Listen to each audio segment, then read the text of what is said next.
This is Mavericks All Access with Omaha Athletics, hosted by Anna Bellinghausen. Well, hello, everybody. Welcome to another live edition of Mavericks All Access. We got Omaha hockey up first. Sam Stang, Nolan Krenzen, and head coach Mike Gabinet. Guys, how are we doing?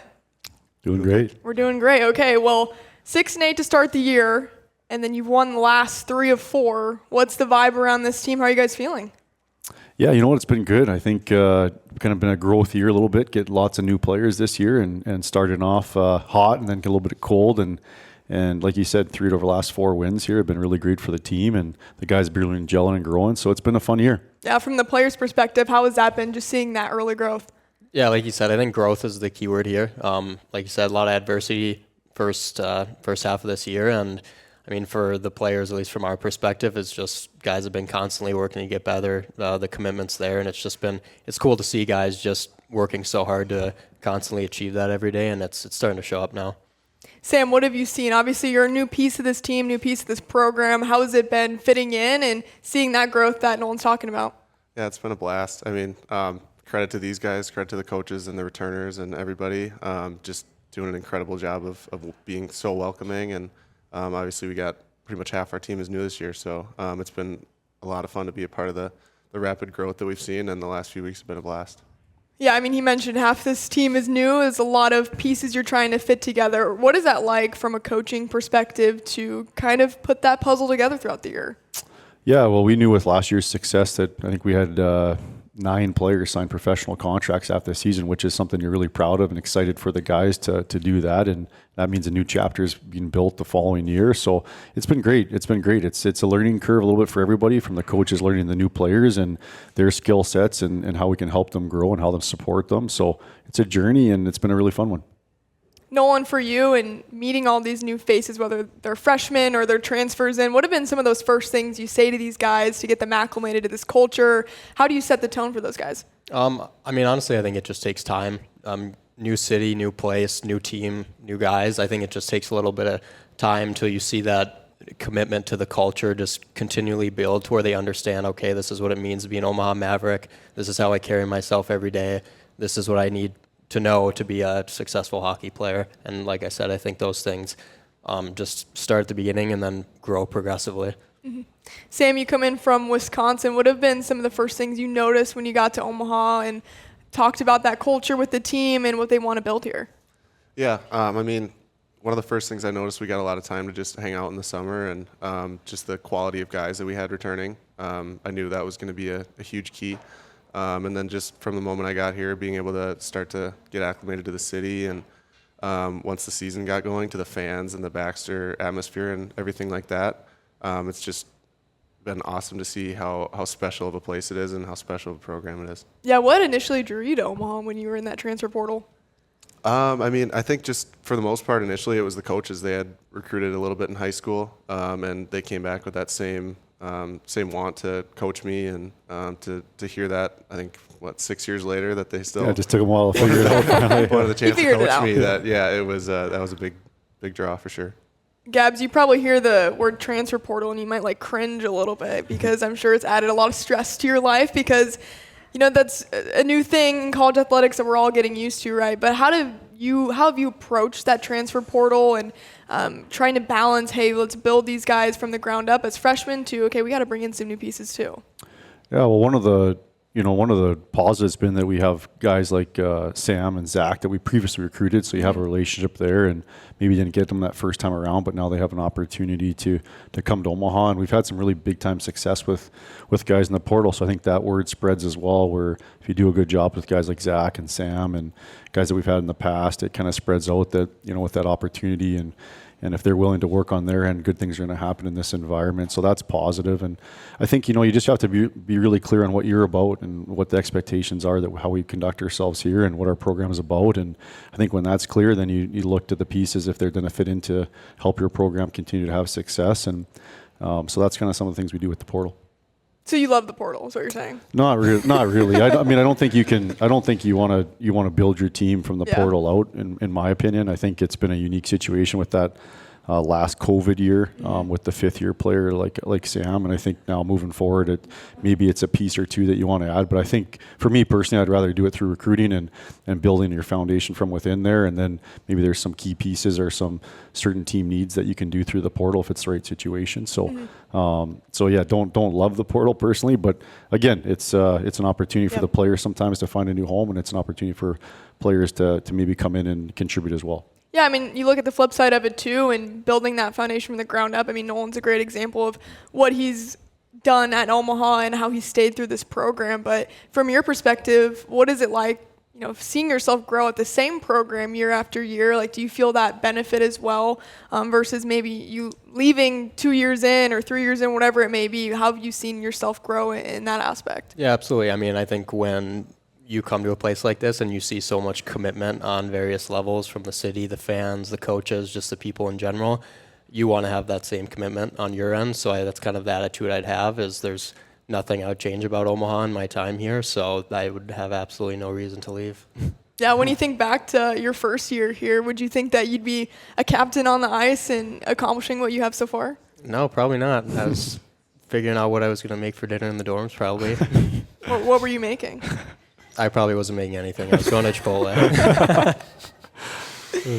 Sam, for you, I mean, I'm sure it's hard to come in as a guy that's, you got one more year of college left. You have so much experience, but you don't want to step on the toes of the leadership that's already been here, right? But you have to insert yourself into this team. How did you juggle that of trying to join this team with grace, but also wanting to be a leader in yourself? Yeah, that was definitely one of the kind of the challenging things coming in, I think, was wanting to be aware of that. But like I said, the group that we had and the job that they did of making us feel like we were at home right away, I don't think it took too much time. Where we're, I don't know, a couple months into the season now, obviously we have a lot of new pieces, but it feels like this team is just really, it's not really new guys and returners anymore. We're just starting to become a team. Yeah, what have you liked most about this year and its personality of your guys?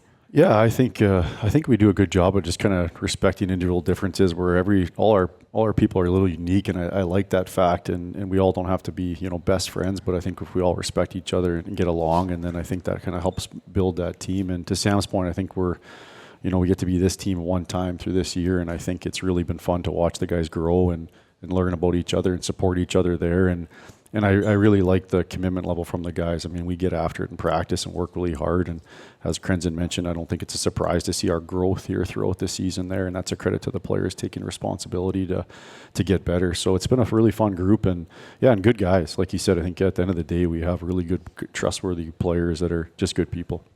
Is there a game you could point to on the schedule that you're like, okay, here was a turning point or here was a growth point for this team? Man, there's a lot of them so far. They come quick at me, but maybe let's flip over to the players, just see what they have to say. What do you think, Krenzy? Anything that certain games that you thought was a really good turning point? I think, being in ASU with a lot of bodies down and getting a game out of that was probably something. And then obviously the Miami weekend for us was kind of just, we scored a lot. It's just, we scored a lot, and that's always nice to see guys get rewarded for their efforts, which maybe they weren't getting rewarded for that earlier in the season. So I'd say probably that point. Yeah. I'd have to agree there. I think those 2 weeks were really big for us. We've been in a lot of close games, and early on in the year we were on the wrong end of them. So being able to pull out a win in a close game at Arizona and then turn that into a big goal scoring weekend the next weekend where we kind of just saw the floodgates open for the first time. Overtime win against St. Cloud State. No one brought that one up. What the heck? Again, number 9 team in the country to get a big win. But again, I think that's just kind of like, I actually felt that wasn't unexpected a little bit, not to sound confident or cocky at all by any means, but I think just like I kind of was going into that game expecting to get at least one out of the weekend for sure. And I think that's just a testimony to how that confidence builds when you do the right things consistently. I want to dig into the personal journeys of you guys a little bit more. We'll start with you, Sam. So Wisconsin native, you become a Badger those 4 years, and then you head over to Omaha. But going back to your childhood and your love of hockey, where did you find that and growing up in Wisconsin? Probably just the stereotypical Wisconsin, Minnesota way, I think. I was on boots as soon as I could walk on the ice, and then skates as soon as I was able to there. So most of my early years were just kind of the classic backyard rink, going to the frozen pond nearby. and just spending time like with my brother and my dad, and just really getting the basics. What about you, Nolan? Yeah, I'd say it's pretty much the same thing. There's not, I don't know what else you do in northern Minnesota during the winter if you're not skating. You're from Twig, Minnesota. Where is Twig, Minnesota? It's outside of it's just outside of Duluth. Okay. The only thing there is an outdoor hockey rink, pretty much. So, but it's pretty much the same thing. It's kind of a way of life up there, and that's just how the culture is with so many high school hockey in Minnesota and the amount of youth teams. It's just once you get into it young, and it just kind of becomes part of you. So high school hockey in Minnesota is like high school football in Texas. Yeah, I'd definitely is what say you would so. say. Yeah, absolutely. So what was it like coming to Omaha? Because you also played with the Lancers too, so you've kind of seen it from multiple levels. Do you feel like that's been like the growth of hockey you've seen through Omaha and that passion too? Absolutely, yeah.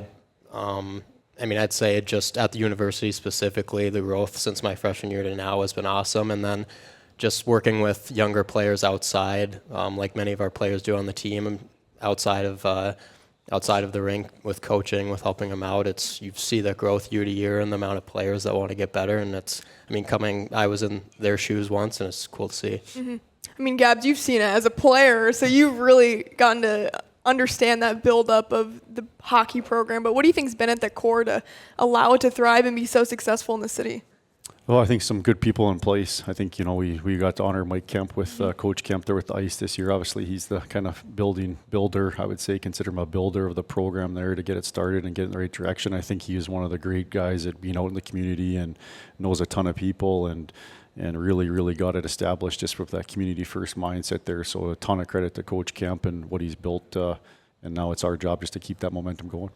Yeah, what is it like playing in Baxter Arena for you guys? I mean, Sam, you've got Big Ten experience, but I mean, Nolan, you've played in plenty of arenas throughout your career too, so you know the difference of crowds and atmospheres. How would you guys rate where Baxter Arena is? It's at the top, I'd say. There's been multiple times this year where maybe the start of a period or just in the middle of a game after a goal where you take a look around and you're like, this is pretty sweet. And you can't beat it. So it's up there.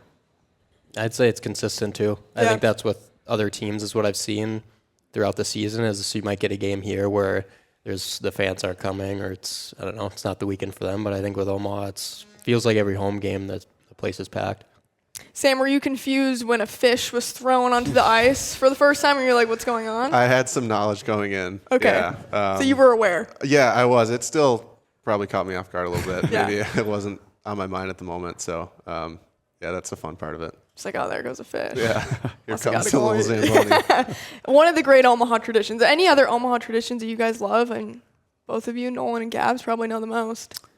Hockey traditions. Man, we didn't sing with the crowd when I was here as a player, and so I think that's kind of neat. I think the guys enjoy, singing with the crowd after a game. I think that's kind of neat, and I think they do a really good job just signing autographs for kids and interacting with the future future stars of the game and just the fans that spend a lot of time helping out there. So I always enjoy seeing our guys interact with the fans. Yeah, I was gonna have the same answer. I don't think that I haven't heard of any of the other friends I have on other college teams. They don't do anything like that. So it's really cool. Yeah, I think the bond between Omaha and its teams, especially with the Mavericks, I mean, it's just inseparable. Truly, like the fandom is there and it's continuing to grow. Let's get to the most fun part of the show, and that is the trivia. I know you guys are kind of scared because I told you it's about Nebraska. Both aren't from Nebraska, but I did that purposely, so you're welcome. Let's hit the music. Let's play some trivia. Okay, so I also asked these. You can ask Brady, Risk, and Harrison Israels. They were asked some of these questions too. They had no clue, but I didn't give them multiple choice, so we'll do you a favor.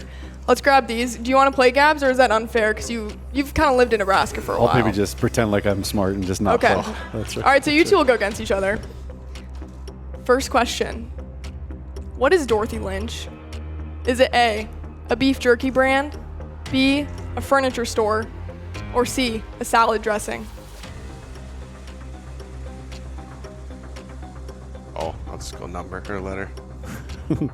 Okay, flip them. C? Okay, so you guys are aware of the Dorothy Lynch. Yep. That's good. That's good. What color is smart it? Guys over here. Orange. Did you know it was orange? No, he would have gotten the tiebreaker there. All right. This next one, I feel like it could be a regional thing, but I know a lot of Nebraskans enjoy this. What is puppy chow? Looking for blank faces. Okay, do you want me to give you multiple choice or you're writing something? Yeah, I think we can. Okay, yeah. I think we both got this. Okay, tell me what puppy chow is. Give me the ingredients.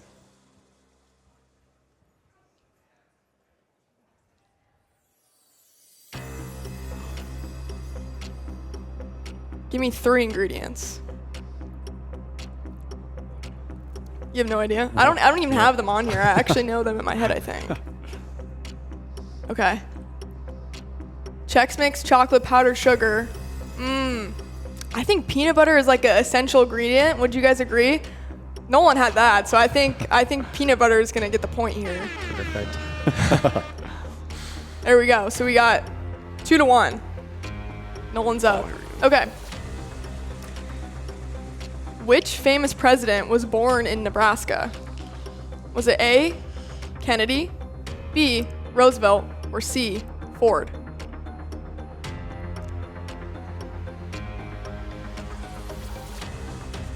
Nolan's up 2-1. No, Gerald Ford. His birthplace is like really close by too. If you guys want to go check it out later. Did you know that one, Coach? I actually knew that one. Okay, you knew that one. Okay. This I would be incredibly impressed if you knew. And I don't even know if you guys will know this. This is a blast from the past. Which famous YouTuber is from Omaha? Is it A, Mr. Beast? Is it B, Fred, with the backwards R? Or is it C, David Dobrik?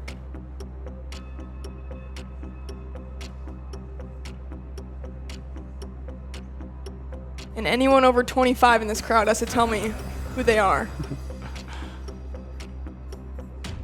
It's Fred. It's B. Nice. No one had A. What are we? Are we tied? Tied. Oh my goodness. Okay. How about Coach comes up with a tiebreaker? Cool. It's a tiebreaker question. All right. Some UNO hockey history or something. Oh man. All right. What? Let's go with Coach here. What position did Coach Noel Bernier play on the Mavs?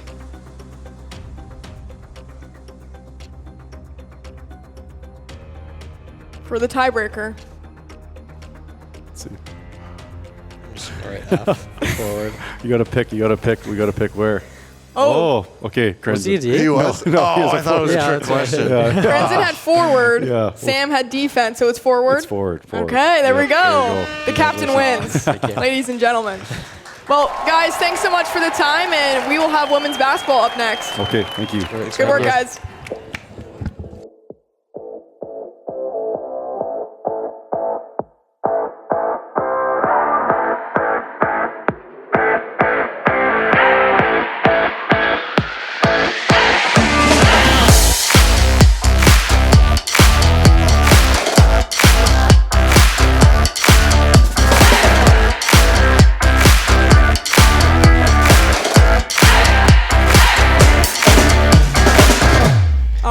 Welcome back to Mavericks All Access. Women's basketball up now. Carrie Banks, Cora Olson, Ja Harvey joining me. Guys, how are we doing?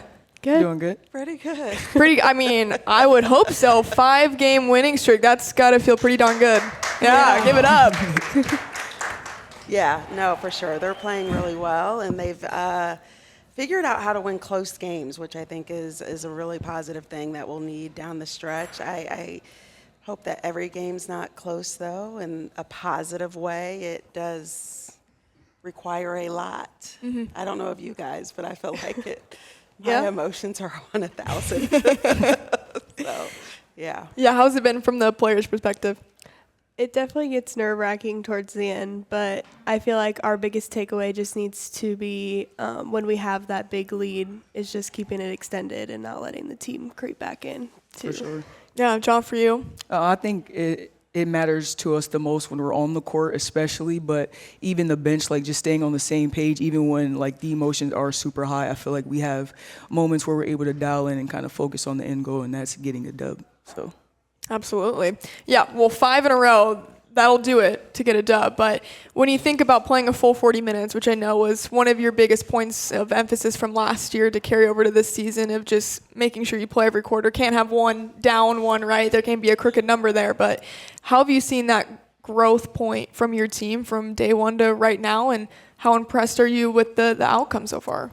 Yeah, I think they have taken a lot of ownership of the direction of where this team is going, and I think that's the best thing about them. Like, as a coach, you can say the things, you can put them in the situations, but there comes a point where it's like they have to take ownership and embrace it, and I think this group has been very coachable in that way. Has it always been easy? Absolutely not, but I think they're getting that, and I think when you see the result, once, that's great, and then you see it twice, and you just continue to build that confidence in not only yourself but in your group. I just think they've really held on to that and built on that and allowed that to fuel them with each game that we've had. Yeah, Cora, I mean, sophomore year for you, and obviously you were part of the other end last year when those close losses didn't go your way. So what's been the difference maker this season? Definitely just the way that this team meshes together, the work that everyone puts in. Everyone shows up with a positive attitude every day, which is something that we didn't get a lot of last year. And so just knowing that everything that we're putting together is finally paying off, and just kind of like looking further in the future, how special this team can be, it's very promising. So. And Joff, for you coming in, absolutely brand new perspective. You transfer in from Fresno State. What did you see initially from this team to right now at this point? I think our team shows like genuine care for like self-progression, but also like just for the majority of the team. I feel like all of us want what's best for one another, even if we're having like down days. I feel like everyone wants the best for each other, and I feel like that's the outcome in these wins especially, but every day we kind of focus on doing what's best for the person that's next to us. I asked Coach Gabbs this question, but can you point to a game on the schedule where you saw that growth, or you're like, okay, this team's going somewhere? I think it started maybe at Wisconsin, I would say. We didn't come up with a win. It was a game where I think we battled back from being down 14, and then it ended up being a 2-point game. And certainly in those last couple possessions had several opportunities to tie it or take the lead, but it just felt different. And just the connectedness of the group, everybody just accepting like, hey, this is my role for today, and really trying to just shine in that role. I think that was kind of the turning point for us. I don't know if you guys felt the same. Yeah, I agree. Whether you were on the court or on the bench, like the energy was unmatched. And like personally, we had people on the bench come up to us and be like, you guys are so fun to watch. And kind of hearing that as an Omaha school is something super special. So I definitely think the Wisconsin game kind of hit a realization in everyone. Mm-hmm. So I agree. Wisconsin, I feel like all of us kind of seen how good we could perform, like if we were all as one. Like even the bench, I feel like the bench gave us the most energy, because when you're, like I said, when you're on the court, it's kind of easy to like focus on what's going on. But I feel like the energy on the bench kind of motivated us a little bit farther. And ever since, I feel like our bench energy has been top tier. Yeah. What are they doing on the bench, guys? I can't call it. It's a lot of just cheering, clapping us on. Oh yeah, for sure. Okay, so it's getting this team going. Do you enjoy that, having that next to you? Absolutely. Makes you think better? Yeah. Yes, no, it's great. And we've had some moments in film where we've got to see those, just see those playbacks of the bench's reaction, and just really had some good moments watching that. And it's genuine, like they mentioned, and that's a really special thing when you have people just supporting whatever five are out on the court. Yeah, when you think X's and O's and statistically, I mean, I'm just looking at the stats from the Summit League. Obviously, I haven't really gotten into conference play yet, but second best 3 field goal percentage, and then third best at limiting other teams from 3. Have those been 2 points of emphasis for this team this year? Yeah, well, I mean, we're always working on our shooting. That's a big thing just throughout the summer, all of that stuff. But I think the defense, for me personally, was a big point of emphasis because, I mean, we were last in the country in field goal percentage defense. And so, I mean, obviously, number one, the only way you can go is up. But knowing with all those close games, like, wow, if we were just, 10 steps higher. You know what I mean? Would that would have, when you're talking about 6 to 8 points per game and just possession basketball, would that have made the difference? And so I think that they are embracing what we're trying to do. Obviously, you know, we are on them. I 24/7 about just playing Omaha defense. And I think they're really grasping it and taking it personal. And, you know, we're not scoring the ball as much as we did last year, but I think the defense is making the difference for us. Yeah, what have been both of your points of emphasis for the season on the court?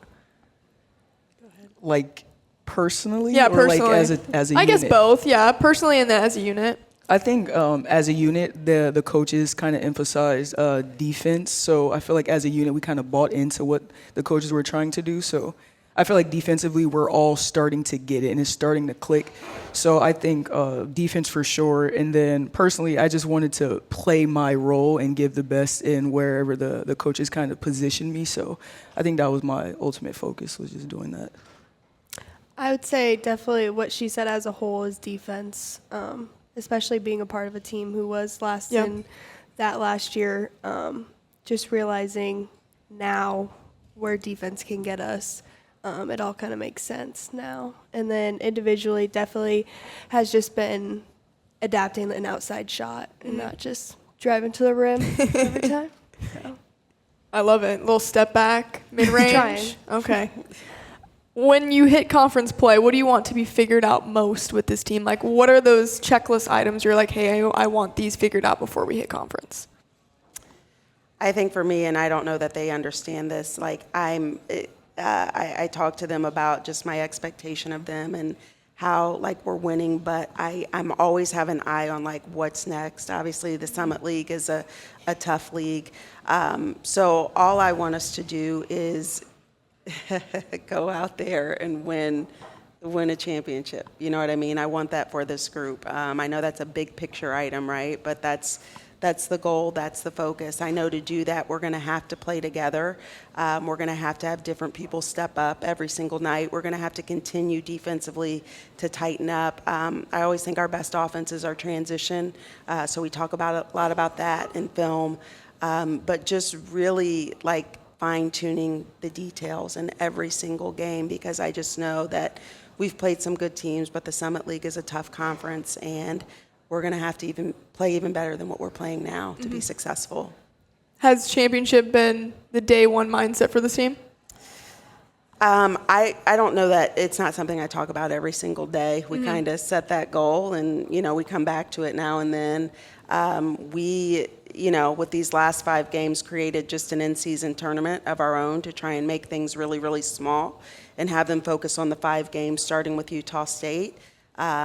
And it just, I think that focus for them was really good. They were really excited after each game to, you know, go 1-0, 2-0, all the way up to 5-0. So that's been really good. But we take it game by game, but just know that that's where we want to end at.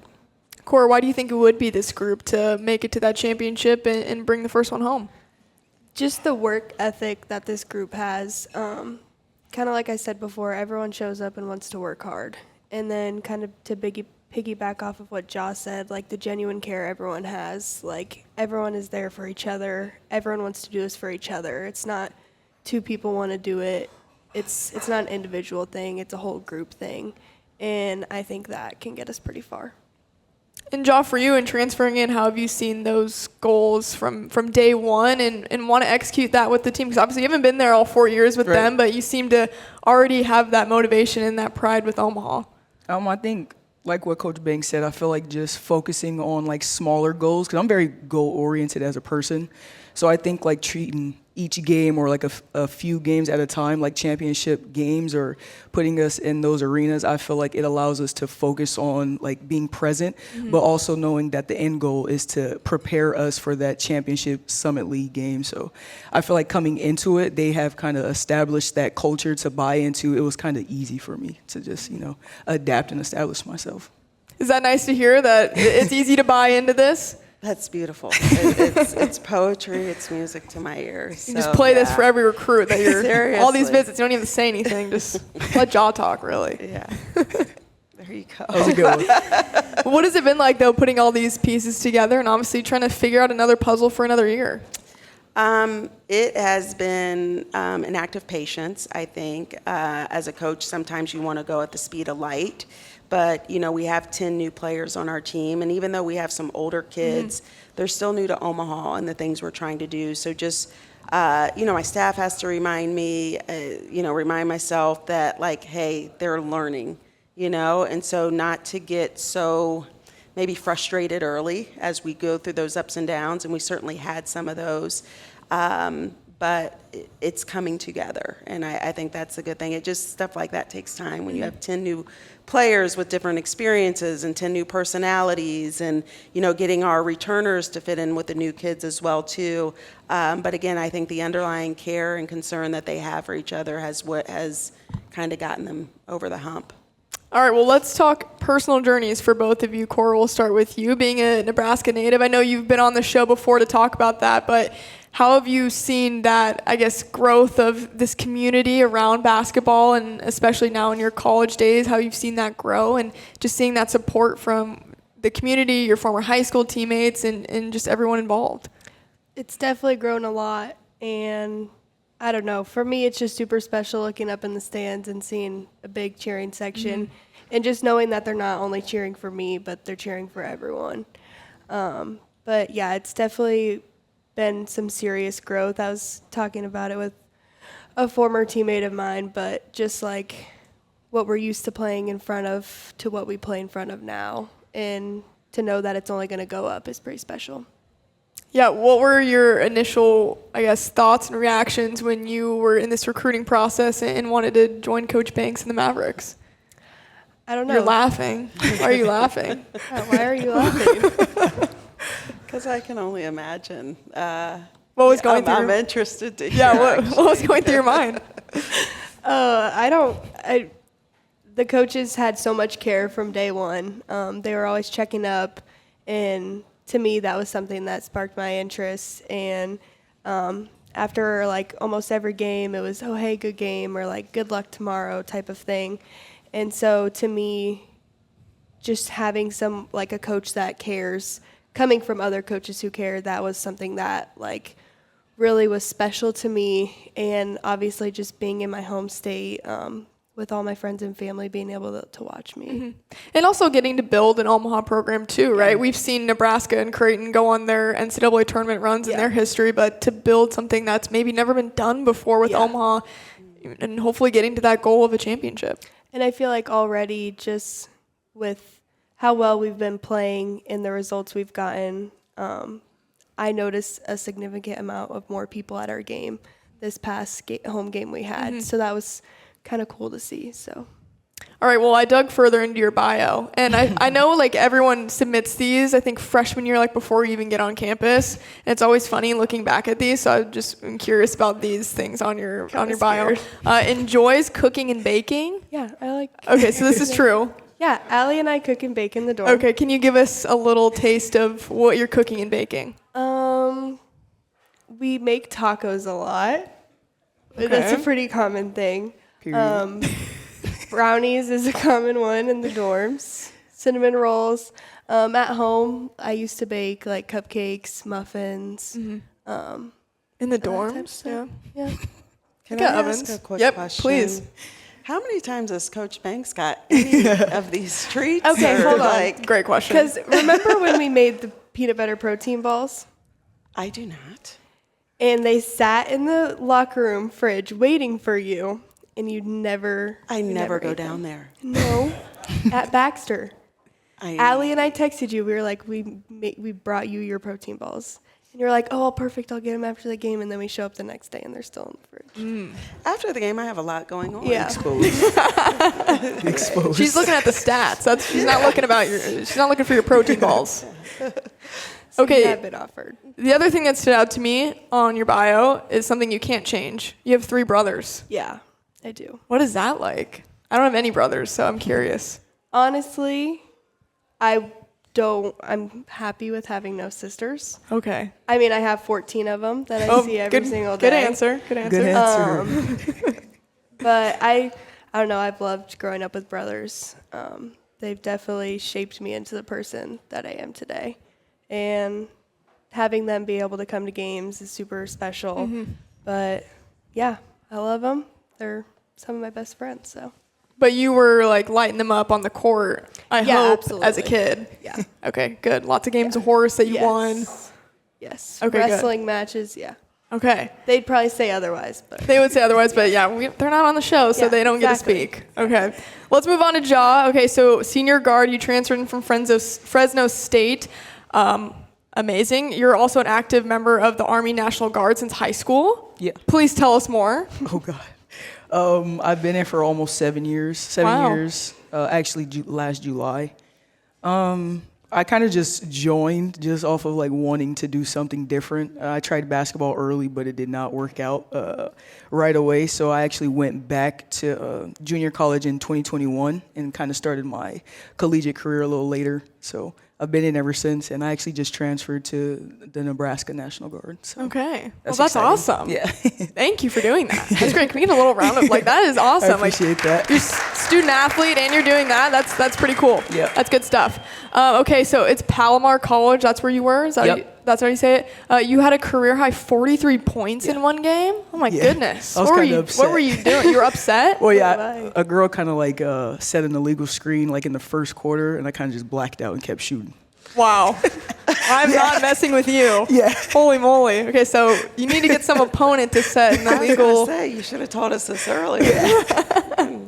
Yeah, but that was kind of an exciting game for me because, like I said, I went back a little later, so that was one of the games where I was like just feeling it, feeling the groove of things, getting back in shape. So Yeah. kind of exposed. So a lot. how long were you away from the game of basketball? Like 6 years. 6 years? Yeah. And you just picked up a basketball again and started playing college? Yeah. That's crazy. I know. How did you do that? I don't know. I have no idea. And I don't know. I just kind of moved back to California. I was just like, I'm gonna go play basketball. Oh my gosh. Yeah, I was supposed how to be do you in get into Kuwait. shape again? I don't know. I feel like I'm still I trying. doubt you were ever out of shape. Yeah. I was. She said like she she was. gets out of shape. No, not at Yeah, all. I don't think so. But like if I started to try to run track again, I would be You could do nowhere. it. I don't think so. I think I so. think it's a very different type of. Yeah, that's crazy. Well, props to you too. Wow. Thank you. Whew. Okay, well, I guess for this current journey, how did you get in touch with Omaha and Coach Banks? So last year at Fresno State, I kind of wasn't happy with like my self progression, like on the court. Like I wanted more from my coaching staff. So entering the portal, Coach Ansar on our coaching staff, he kind of reached out and he was like more obsessed with my game than I ever was. Like he watched my JUCO games and he was like, He saw the coaching 43-point game men. is what he saw. He was coaching men at the time and he would like recite like my stats and stuff like that. I was like, who is this guy? And he kind of mentioned like the program that they were trying to, build up and that he was new also on the coaching staff and coaching girls. And he's been obsessed with me. And I was like, oh my God. And talking about that genuineness, I feel like he exposed that to me a little bit early.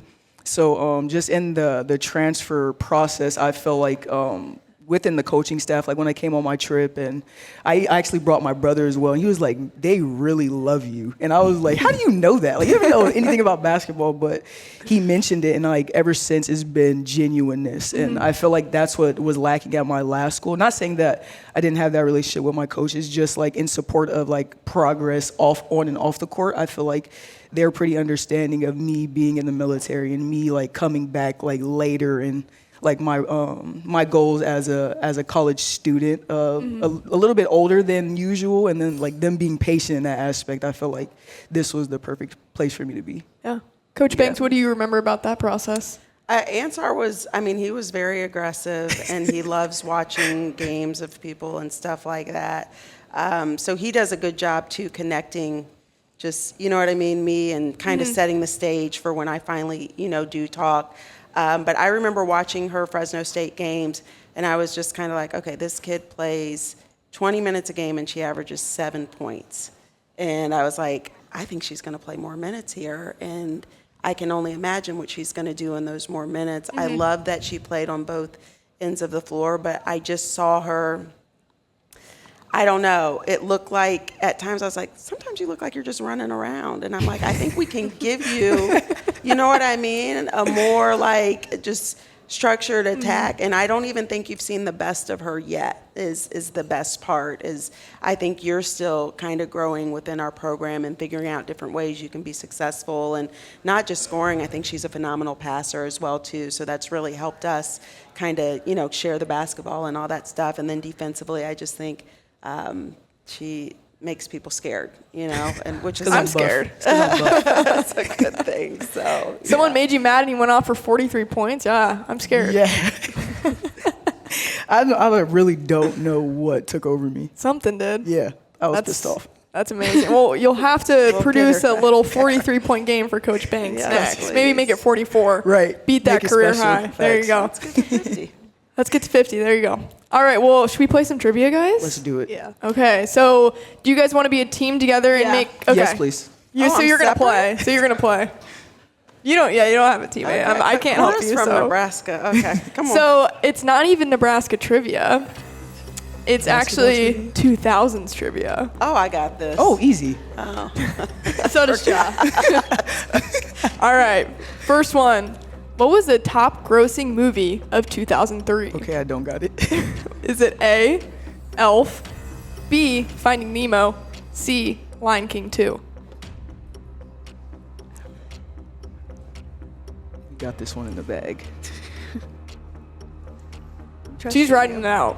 Oh, am I writing it now? We're just putting the Well, you can put the letter. Oh, okay, wait. A, Elf, B, Finding Nemo, C, Lion King. I'm about to start acting like my players. Okay, now how do you want me to? Okay, just kidding. Yep. They ask a lot of questions. Oh, they do that? Okay. All right, flip them. Oh! Oh, wow. That's correct. Nice. It's B, Nice. Finding Nemo.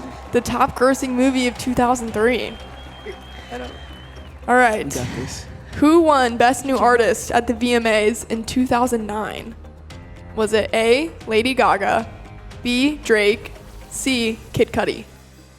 2009 VMAs. A, Lady Gaga, B, Drake, C, Kid Cudi.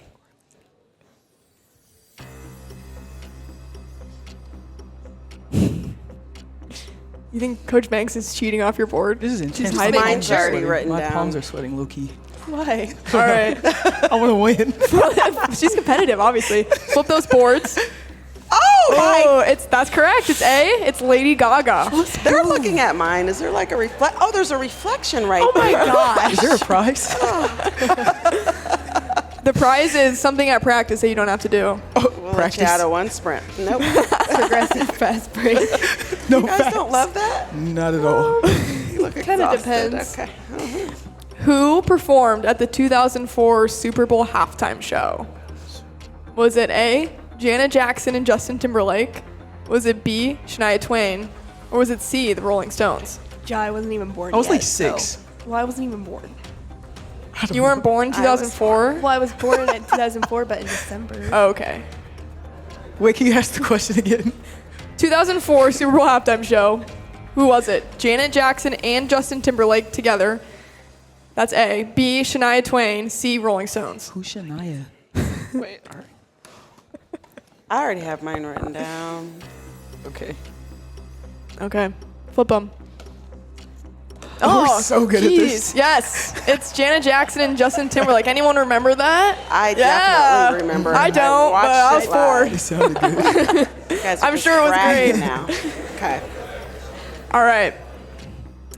We're sticking with the 2004 here. The most popular sneaker of 2004. Was it A, Converse, B, Osiris's, or C, Air Jordan? What's Osiris? What is Osiris? I think that's a skate I know what shoe. it's a skater shoe. Yeah. I had a pair. She's cheating. Answers written.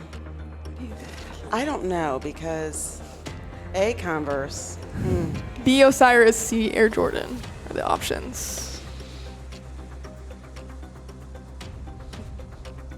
I'm going to go against my first judgment. Uh-oh. That's not good. It's not? Nope. Gotta go with your heart. I'm going to do something different, break the tie. All right. I'm ready. Flip them. It's Air Jordan. Dang it. Come on, man. That's what I had. So you never go against your heart. Osiris is crazy. Never go against your heart. All right, give us one Okay, more what so I can is beat 'em. so? Yeah, so you guys are up what? 3-2? Yep. 3-2? 2-1? I let you. Something. All right. What was the most downloaded song of 2008? Is it A, Lollipop by Lil Wayne, B, Low by Flo Rida, or C, No One, Alicia Keys? Oh, that's tough. 3 great songs. Great songs. Lollipop. A, Lollipop, B, Low, C, No One. Most downloaded song of 2008. All right, flip them. It's Flo Rida, Low. Apple bottom jeans. You guys are cheating. Players are the winners. Congrats, guys. Woo. Good game. Good game. Do you see how I build confidence amongst my There you go. group? You just let them win. Yeah, we got to. Well, guys, thank you so much for joining, and we cannot wait to see this winning streak extended out to, what is it, the championship, NCAA tournament? We're not losing until March, right? Nope. There we go. Love it. Thank you guys so much. Thank you.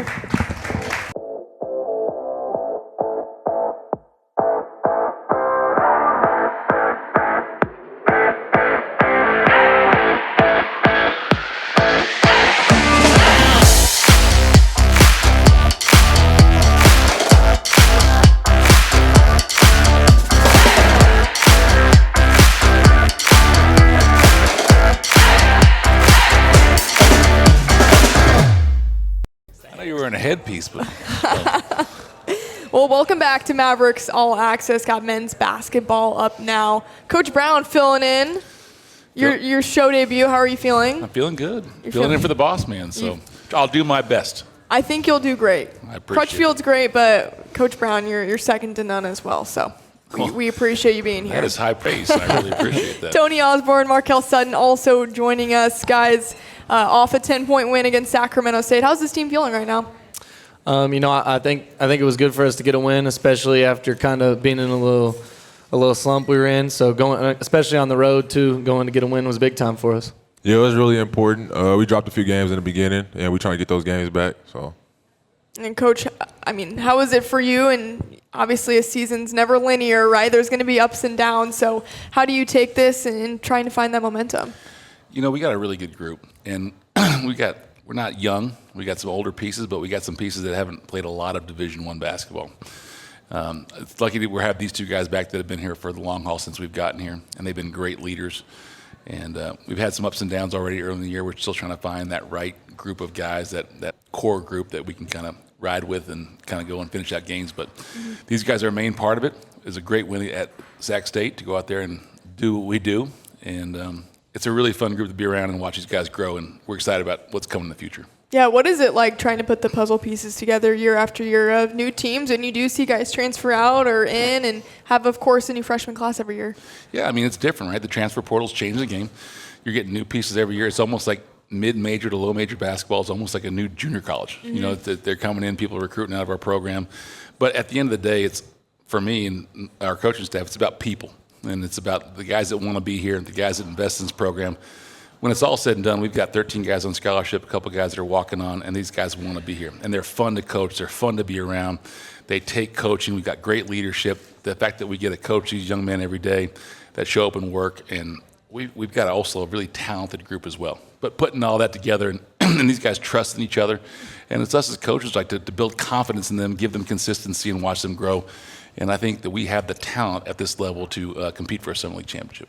Yeah, I've talked to Coach Crutchfield about this before, but the mid-majors are in a tough position with the transfer portal, right? Because you're almost building these guys up and seeing them leave. I mean, we saw with Frankie Fiddler, and I know you guys wish him nothing but the best at Michigan State, but how do you approach that as a mid-major program of saying, like, hey, look how we can develop you to get you maybe to that Power 4 or 5 level? It's all based on, you know, the player and where they're at. You know, like if you're recruiting a young high school kid, maybe that's the sales pitch. Say, come here, we'll get you where you need to go. If you come and have a ton of success, maybe that next level's for you. If you're recruiting maybe a transfer in their own right, you know, are you getting the right character kid that wants to come in here and really be a part of something his last 1 or 2 years left? Or are you looking for someone that wants to come in here, be selfish for 1 year and then jump again the following year? So really doing your research on what you're recruiting and the type of guys you're bringing in. And we ask these guys all the time. These guys are, when we bring kids in on official visits, they host them. My first call the next morning is usually to the guys that were hosting them Does this kid fit? Did you like him? Mm-hmm. It's not just a one-way street. It's not just a talent street where you're just looking at the kid going, he's super talented. You guys will like him. It's how it's going to be. Coach Crutch is like, he wants their input on what they're going to be. And if there's been times we ask these guys, like, Coach, man, I don't know, man. He's a strange cat, and we really value that because we want to build a team. And the first thing Crutch told me when he hired me as his coach is like, we want character. And that's going to be the first and foremost thing that we want on this team. You're going to win with character. Guys that work hard, guys that want to be here. Besides Tony, we have that. No, wait, sorry. No, but we have really high character guys that want to be around here. And it makes our job a lot easier that we can sleep on Friday and Saturday night, that they're doing what's right. They want to win. They show up every day. They work hard. And it's just my vocabulary is not great, so I'll just keep saying, there's the fun group to coach over and over again.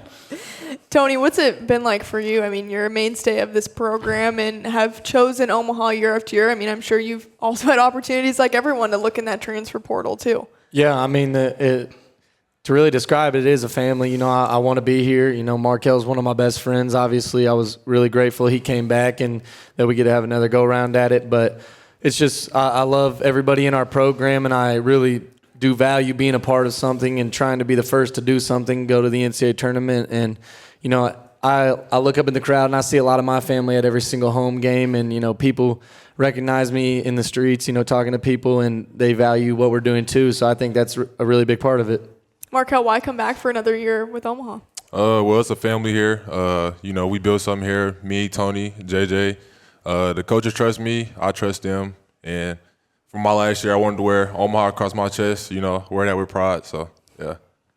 How happy does that make you, just hearing these guys and their pride for Omaha and wanting to go to the first NCAA tournament? It's huge because both these guys had opportunities. And there's no doubt in my mind that both were probably approached by outside sources and kind of had some feelers put out that, hey, what if, the option was made. But it's about relationships. And these guys – I mean, you might think I'm just saying that because I'm on stage and they're up here with me. I could go on for days about both these guys, their character, what they stand for. I mean, Markel Sutton is like salt of the earth. He is like the person you want your daughter to be with. Like he's big time person. Like don't think about that. I'm just telling you. But what I'm saying is like he's the type of he's the best of both worlds. And like when I go on about like. He's got zero back down. He's a junkyard dog. He's tough on the court. He's physical. He's a pit bull out there. But then off the court, he's coachable. He's got a heart. He cares about people. He cares about his team. You don't find that rare breed in a lot of people. And when they are, they're one or the other. They're a pit bull on the court and they're jerks off the court or vice versa. And he's a rare combination. And Tony's just Tony's got a. By the way, he's looking for an NIL deal for a beard shaving kit. If anyone's got one, or Dollar Shave Club. Dollar Shave Club. He's looking for that type of deal. But Tony just wants to be here. He's a leader. He pours into his teammates. He's a very vocal person, and we wouldn't be building or going where we're going to go without these two guys. Yeah. What has it been like building this team and building this culture? I think our first year was kind of hard to see. We kind of just. All those games we lost, very close, it was a struggle to see. And then kind of that spring, it kind of started to make sense when everybody came back. And, we brought our 5 dudes that started a bunch of games that year back. And then we started to put together and win some of those close games. And that bond and maturity that we had built started to make sense a little bit. And that's why we came back again to finally, see it shine. And, I do believe that it's going to happen here shortly. But, it takes time. Not everybody can go into a program, turn it right around right away to try to do it the right way. And I think we are trying to do it the right way. So it's going to work eventually. Yeah, what have you seen, Markel, just from the culture standpoint since you got here to right now? Like you said, it's hard to see the bigger picture. The bigger picture is starting to show. We brought a lot of guys back. We got experience with we got 4 seniors, 5 juniors. Bringing back JJ, Jay Sean, they've been here since the start. So having them is really great. How do you look at the eras that these teams will go through, of course? And you have the transfer portal, you have guys coming in and out, but how do you keep that core group the same, those standards the same when new pieces do come in? It starts with recruiting, right? And finding those key pieces that the guys that you want to kind of your building blocks, if you will, for your program. Like, I'm not saying that we looked at Tony out of high school like, we get this guy in 1 year, he's going to be a high major dude right here. You know, we looked at him like, hey, this guy is a culture guy. He's a Summit League basketball player. He's very skilled. He's a leader. He cares about winning. He's going to impact guy.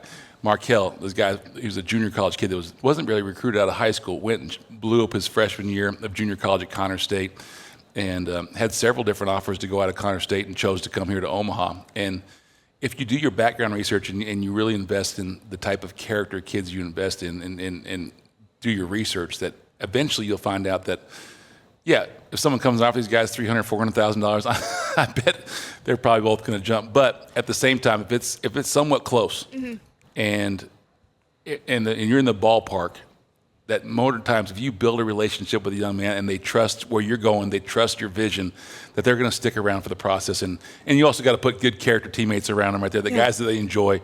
But guys that want to show up to practice every day, guys that want to work and be around and see a vision of winning a championship and changing the culture of Omaha basketball is where it starts.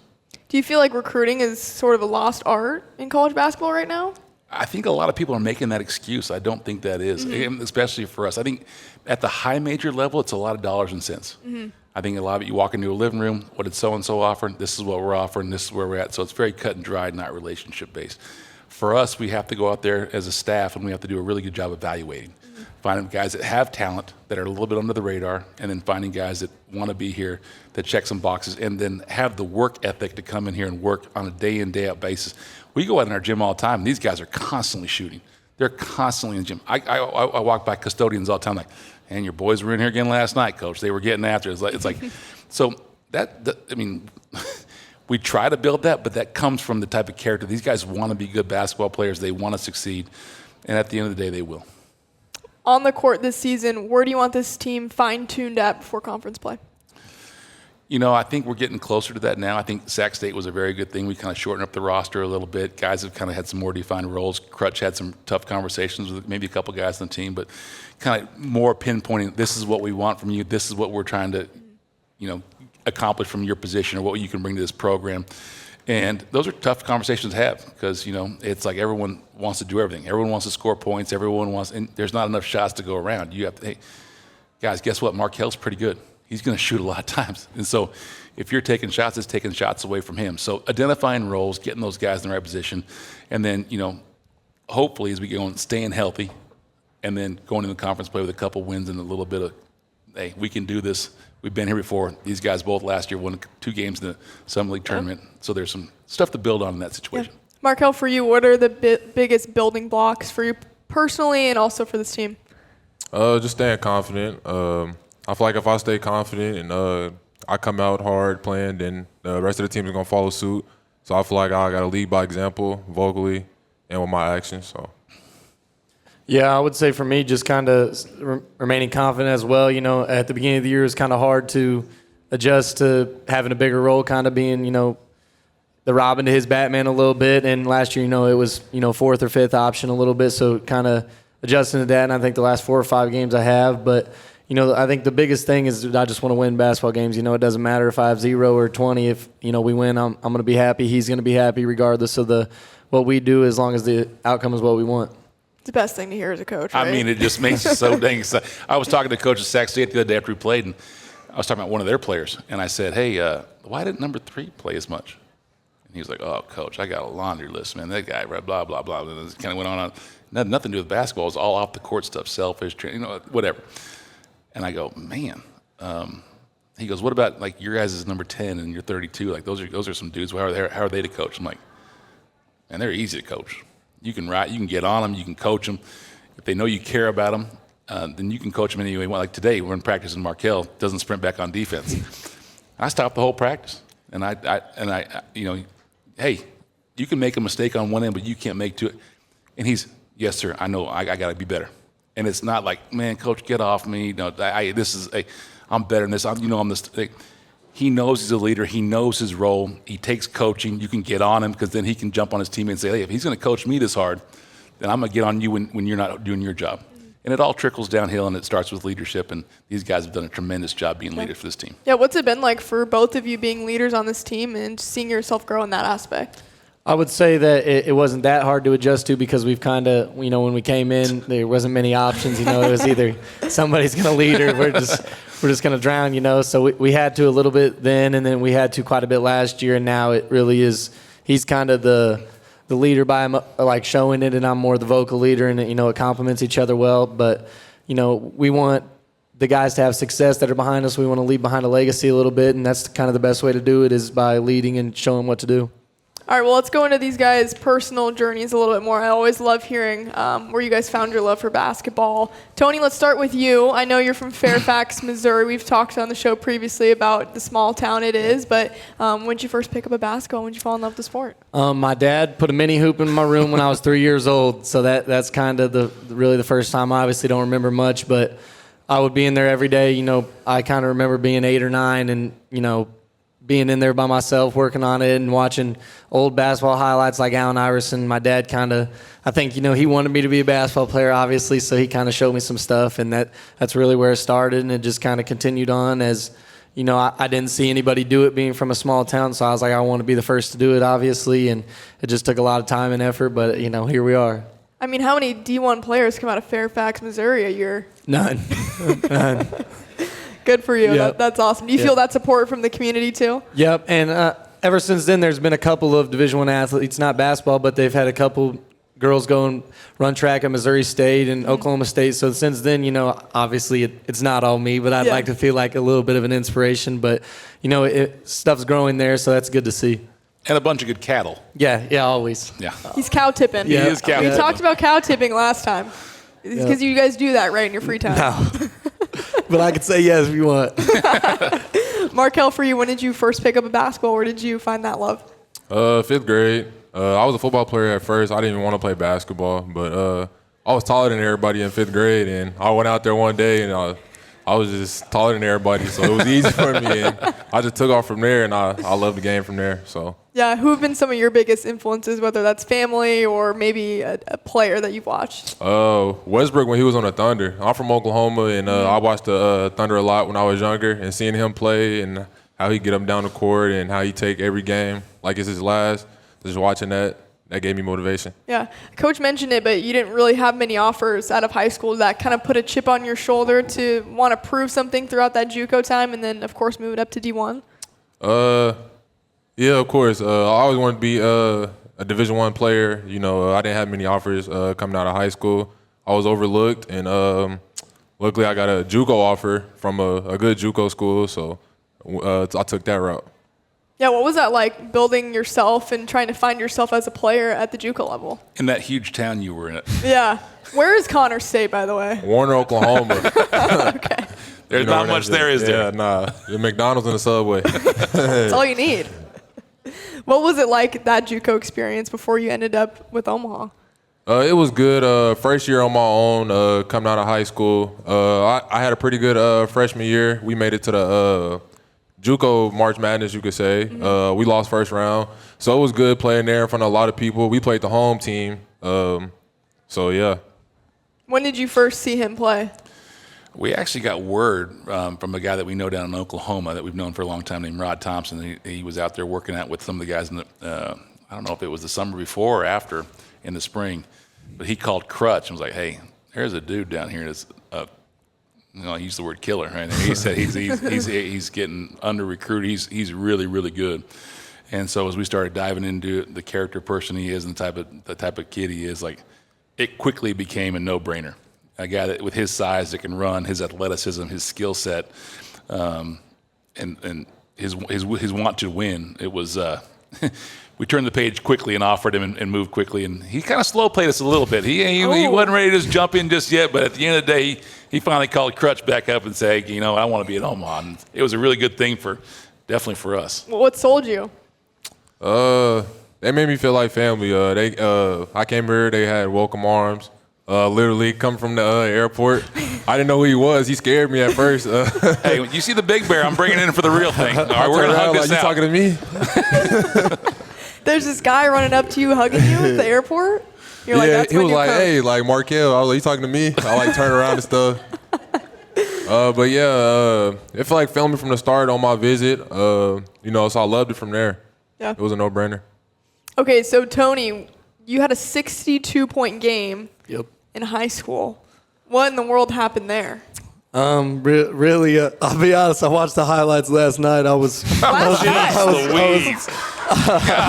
replay? What is this? I was bored in my room. I didn't have any homework, and I got on Huddle and watched the game. Was it on VHS? Yeah, it felt like it. But it was. We hosted the district title game, and we were playing kids, small town. You know, there's not many athletes, so we played with some of those kids from the other school when I was growing up, and it kind of was like a full circle moment at the tip-off, and we won the tip, and I hit one from the black line right off the rip. You know, I shot it right away and made it, and I think I had the first 21. I think I hit 7 threes in the first quarter. So I think I had 41 at halftime, and you know, I was walking around strutting my stuff, nodding, talking to the students a little bit. And then about the third quarter, I got exhausted, or I might have had 70, probably wasted a lot of energy talking and flaunting my celebrations and stuff, but you would think it was a blowout, and by the end we were up about 5 in the fourth quarter, and I was like, okay, it doesn't matter anymore. Let's win, you know.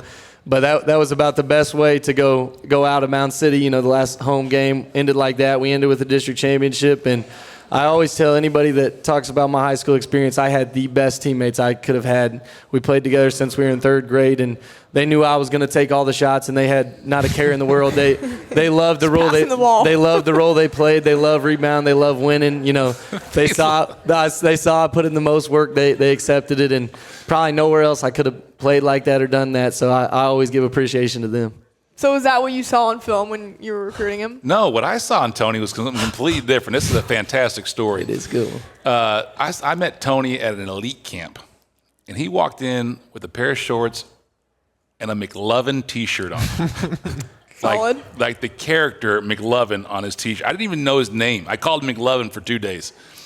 And he had the same haircut and beard he's kind of got going on now. Very quiet.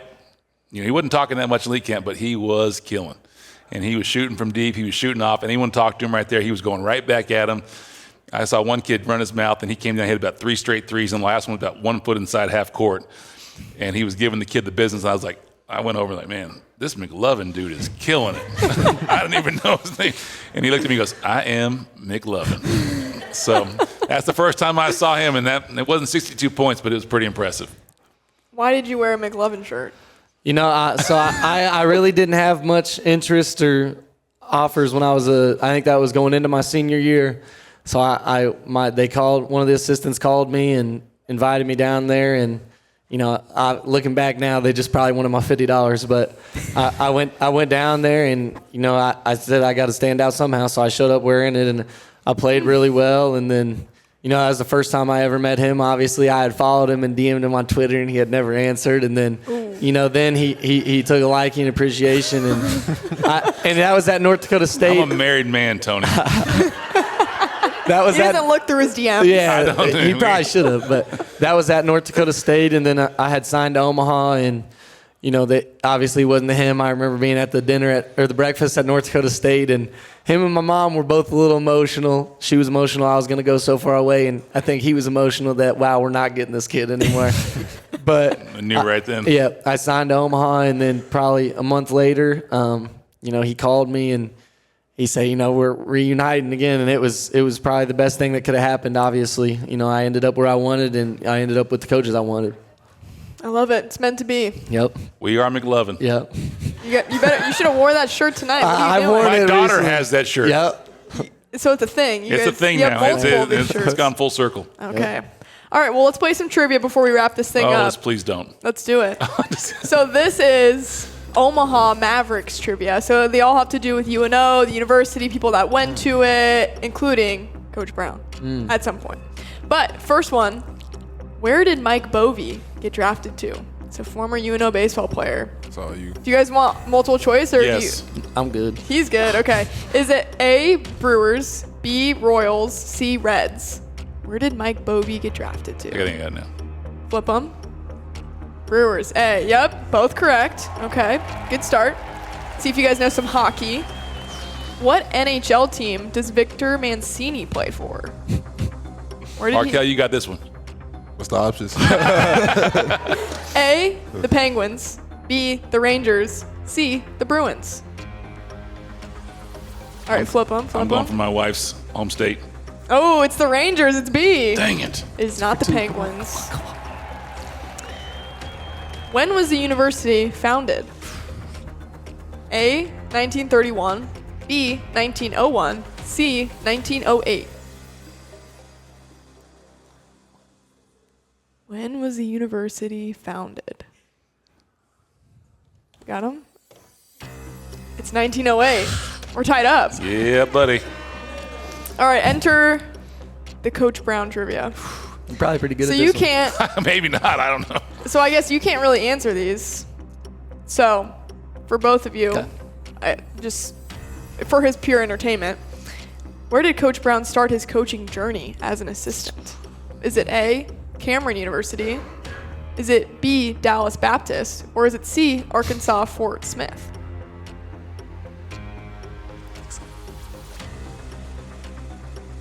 TikTok, guys. Go ahead. It is C, Arkansas Fort Smith. Where in Arkansas is that? Fort Smith. No, duh. You knew that? Nah, I just knew. Were you trying to really throw me off on that? that area? That's in seemed bad. Conway, Arkansas. It's a great. All right, you can answer these because I don't know if you know this. Maybe you do. It depends how much you're into your stats. I'm not into them very much, Okay. and they're not great. Okay. I didn't have 62. Okay, you didn't have 62-point game, so this is going to bring these averages down. How many rebounds did Coach have? Did he average at ORU? So A, 8.2, B, 5.8, or C, 6.3? And we'll call it still tied up here. I'm gonna be impressed if it's 8. Me too. Is that beers? I'll try. I don't know what number that was. That's an S. That's an S. Okay, well that's supposed to be a 5. Oh, that's what we. Oh, okay, so it was A, 8.2, Yeah. B, 5.8, Okay. C, 6.3. Give me the B. You have the answer, too. B. It's C, What was it? 6.3. Oh, okay. That's nice. That's a pretty good average. Stout. Man. Stout. Okay. I couldn't jump very high off 2 feet. I was more of like an aircraft carrier. I wasn't much in the, All right, now we're going point average. I was low too. I want to set So- screens in a game. That was elite. Okay, so to tie break this thing, whoever gets Okay. the closest. Oh my goodness, it's about it's, him. It's under 10. It's under 10. I'll give you that. Whoever gets closest wins. Oh, I just got to write a number Just down write a number down. Whoever's closest for the wins. career. Career average, yeah. At Points. at ORU. At ORU. Were you there for 2 years or 3 years? I was there for 3, but didn't play very much the first year. He's giving out hints. You said his career? Career average at ORU. Oh, wait, I lied. This is as a senior. Oh, I had to recheck that. That's a better number. Okay, this is a better number.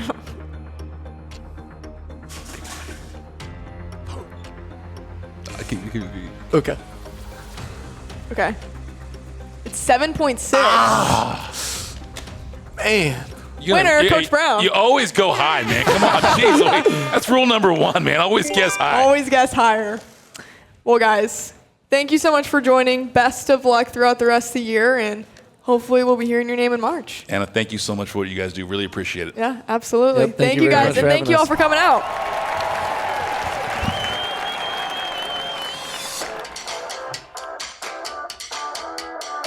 This is Mavericks All Access with Omaha Athletics, hosted by Anna Bellinghausen.